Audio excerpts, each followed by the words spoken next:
Saludos. En este video se pide hallar la magnitud de campo eléctrico a una distancia r desde la línea de carga positiva de longitud infinita y carga constante por unidad de longitud lambda. Para esta aplicación nosotros vamos a utilizar la ley de Gauss. ¿Qué nos dice la ley de Gauss? Nos dice que el flujo eléctrico a través de una superficie cerrada, recuerde cómo calculábamos el flujo eléctrico, que es igual a E punto de A, es igual a la carga eléctrica encerrada sobre la permitividad en el vacío. En función de ello, esta ley de Gauss siempre se va a cumplir, ¿sí? Independientemente de la superficie cerrada, que en este caso nosotros le decimos superficie gaussiana, que usted escoja. Ahora, si es que yo quiero utilizar la ley de Gauss para calcular la magnitud de un campo eléctrico, debe cumplirse la siguiente condición: que E punto de A sea simplemente igual a E que multiplica A de A. ¿Qué implica esto? Pues nosotros sabemos que el producto a punto entre dos vectores se puede desarrollar como la magnitud del primer vector por la magnitud del segundo vector por el coseno del ángulo entre estos dos. Ahora, para que se cumpla esta condición, pues obviamente el coseno del ángulo entre los dos debería ser la unidad. ¿Qué quiere decir esto? Pues que el ángulo entre los dos vectores debe ser 0 grados. Esa es una de las condiciones que deberíamos cumplir. Otra condición es que E, que es la magnitud de campo eléctrico, sea constante a lo largo de toda la superficie gaussiana. Para ello, nosotros debemos considerar una superficie gaussiana que tenga simetría con el problema inicial. Ahora, ¿cómo escogemos una superficie gaussiana que tenga simetría? Pues debemos ver cómo están las líneas de campo eléctrico producidas por esta línea infinita de carga. Sabemos nosotros que esta es una línea infinita de carga positiva. Sabemos cómo se dibuja la carga positiva y esto es radial hacia afuera. Si es que yo dibujo las líneas de campo eléctrico de esta distribución de carga, nosotros veríamos que las líneas están hacia afuera, ¿sí? Y se extienden por todo el espacio. Aquí, como yo tengo una vista solamente del plano de esta línea infinita de carga, pues lo que veríamos sería esta distribución de líneas de campo eléctrico, ¿sí? Estas líneas se extienden en todo el espacio, no solamente en el plano. Así que, para tener una mejor idea de cómo está, vamos a hacer una vista a lo largo del eje de esta línea infinita de carga. ¿Qué es lo que pasa si es que yo hago esta vista? Pues lo único que veríamos sería un puntito nada más, ¿sí? ¿Y cómo estarían las líneas de campo eléctrico si es que ahora tuviera esta vista? Pues estarían radiales hacia afuera, muy similar a la carga que produce o la distribución de líneas de campo que produce una carga positiva nada más, ¿sí? Pero no olvidar que estas líneas de campo eléctrico se extienden hacia dentro del pizarrón y hacia afuera del mismo, ¿sí? Nuevamente, esto es lo que veríamos si es que yo hago una vista del eje de esta línea, ¿sí? Nuevamente, esto se extiende hacia dentro de la pantalla y hacia afuera de la pantalla. Es muy importante. Ahora, yo debo escoger una superficie gaussiana que guarde cierta simetría con el problema. Yo podría escoger una superficie gaussiana como prueba nada más para ver si se cumplen estas condiciones. La primera superficie gaussiana que yo voy a escoger sería una esfera. Si es que yo escojo una esfera, veamos si se cumplen estas condiciones de acá, ¿sí? Tracemos una esfera aquí. Al trazar una esfera, ¿sí? Vamos a tomar un elemento diferencial de área por acá, que sea un elemento diferencial cualquiera. Sabe usted que el elemento diferencial se dibuja siempre desde la superficie hacia afuera, ¿sí? Listo. Si es que yo dibujo una línea de campo eléctrico en este punto, podemos ver claramente que el ángulo entre estos dos no es 0 grados, ¿sí? Que es una condición que yo debía cumplir acá. Así que una esfera la descartamos, ¿sí? Ahora, ¿qué pasa si es que yo tomara, por ejemplo, un cubo por acá? Pues me puedo dar cuenta rápidamente pues que no guardan ninguna simetría.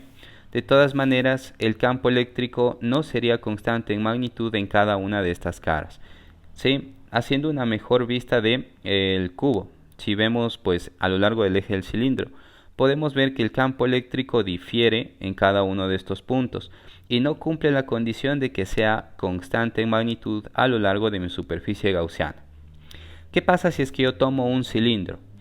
Esta ya es pues la superficie que nosotros estamos buscando y vamos a comprobar que se cumplan estas condiciones mencionadas anteriormente. Voy a hacer un dibujo un poquito más grande de la barra y voy a poner nuevamente algunas líneas de campo eléctrico acá, nada más para ilustrar nuevamente la situación que tenemos acá. Ya. Habíamos dicho nosotros que la superficie gaussiana, que en este caso nos va a ayudar, es un cilindro. Este cilindro pues debe tener su eje de simetría a lo largo de la línea infinita también, ¿sí? Entonces, ¿cómo le vamos a dibujar el cilindro? De la siguiente forma, ¿sí? Nuevamente, el eje de simetría del cilindro debe pasar por nuestra línea infinita de carga. ¿Ya? ¿Y dónde le vamos a trazar este cilindro? Pues justamente a la distancia que me pedían a mí calcular la magnitud de campo eléctrico, que es a una distancia r, justamente esta línea infinita de carga. ¿Ya? Ahora, ¿qué es lo que pasa con este cilindro? Bueno, yo voy a tomar por aquí un pequeño diferencial de área, justo en este punto. El diferencial de área estaría radial hacia afuera. Voy a trazar la línea de campo eléctrico en este punto también. Sabemos que la línea de campo eléctrico, perdón, el campo eléctrico, ¿no? Sabemos que el campo eléctrico es tangente a la línea de campo eléctrico, así que aquí estaría nuestro campo eléctrico. ¿Cumplimos la condición de que formamos aquí un ángulo de 0 grados? Pues sí, sí se cumple. ¿Dónde le podemos ver de mejor manera esto de acá? Pues le podemos ver aquí justamente en la vista a lo largo del eje del cilindro. Vamos a trazar nuevamente lo que veríamos en esta vista, que sería justamente lo de acá. ¿Sí? Aquí podemos verificar rápidamente que un elemento diferencial de área forma siempre un ángulo de 0 grados con el campo eléctrico. ¿Sí? Y lo mismo si es que yo trazo en cualquier punto, por ejemplo esta de acá. Este sería nuestro diferencial de área. ¿Cuál sería el campo eléctrico en este punto? Pues sería simplemente una recta tangente a la línea de campo. Observe que se forma un ángulo de 90. ¿Sí? Y yo podría pues verificar esto en cualquier punto. Hemos cumplido la primera condición. Veamos si se cumple la segunda condición, que la magnitud de campo eléctrico sea constante a lo largo de esta de la superficie gaussiana. Observamos entonces que, como hemos escogido el cilindro o el eje de simetría del cilindro colineal con la línea infinita de carga, esta superficie que tenemos acá se encuentra siempre a la misma distancia, ¿no? ¿Eso qué quiere decir? Que el campo eléctrico es constante en magnitud a lo largo de toda esta superficie, ¿sí?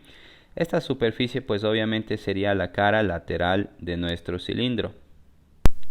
Ahora, ¿qué es lo que pasa con las superficies que conforman las tapitas de nuestro cilindro?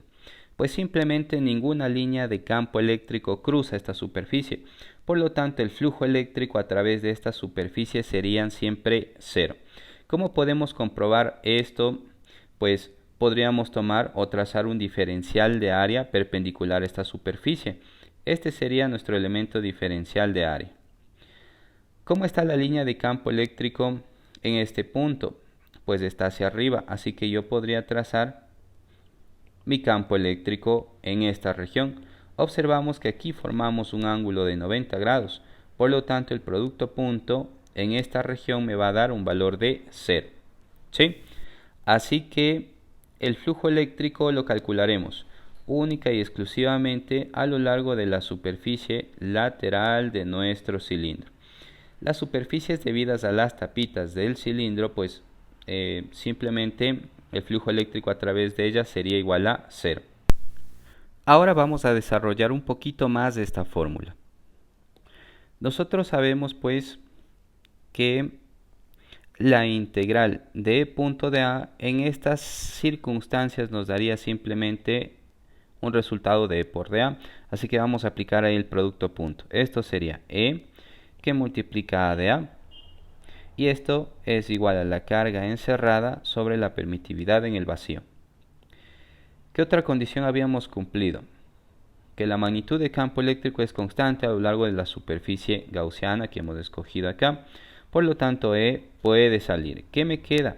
Me queda una integral cerrada del diferencial de área. Si es que resolvemos esta integral, pues simplemente debería darnos la superficie a través del cual vamos a calcular el flujo eléctrico. Y en este caso nosotros habíamos dicho que esta superficie es la carita lateral de nuestro cilindro.